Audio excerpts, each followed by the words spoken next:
What's good, people? I go by the name of 279, aka 27 Rhymes, aka the Numbers Man, aka Mr. Hip Hop. Let's talk. Okay, the importance of the DJ in hip hop is kind of vast, so you have to bear with me for a minute. Let me take you back a little bit. A lot of people look at DJs as just people that put records on, but if you actually go back and check out the histrionics of rap, you will see that they were the providers of the music first. They were the ones that went out and dug for the breaks. They went out and, practiced cutting up records.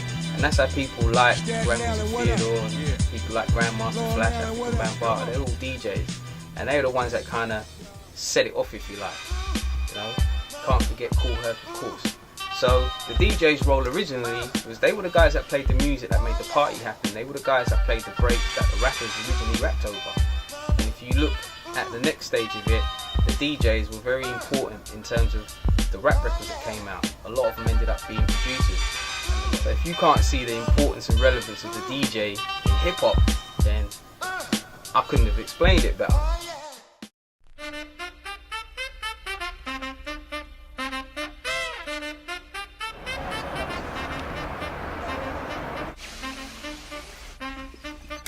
What's up?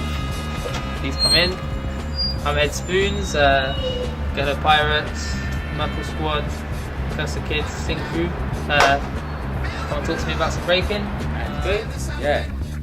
Well, B-boy's always been important in hip hop culture because if you want to go back historically, it's one of the first things that punched through into the wider world and exposed a lot of different hip hop culture at the beginning.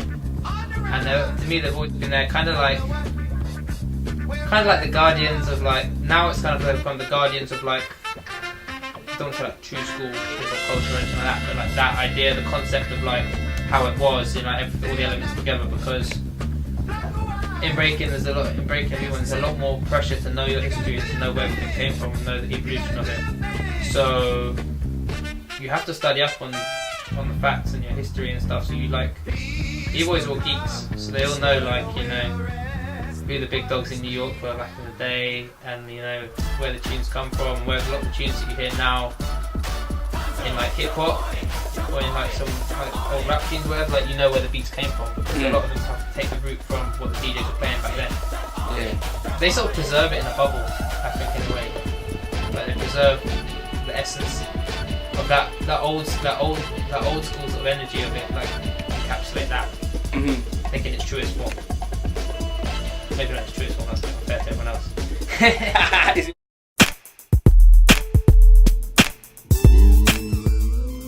Oi! My name's Andy Princz. The MCing came second. MCing, as far as I'm aware, MCing is the second element of hip hop, because when hip hop began, it was just a DJ jumping from one break to another. Now, in parties, they needed an MC. Like Rakim said it best, MC means move the crowd. So the MC was there in order to move the crowd, and that's where an MC fits in. An MC is there to entertain, enlighten people, along with the instrumentals like poetry, or tribal poetry, when you've got the banging of the djembe drum and you've got the person speaking over it in a certain way.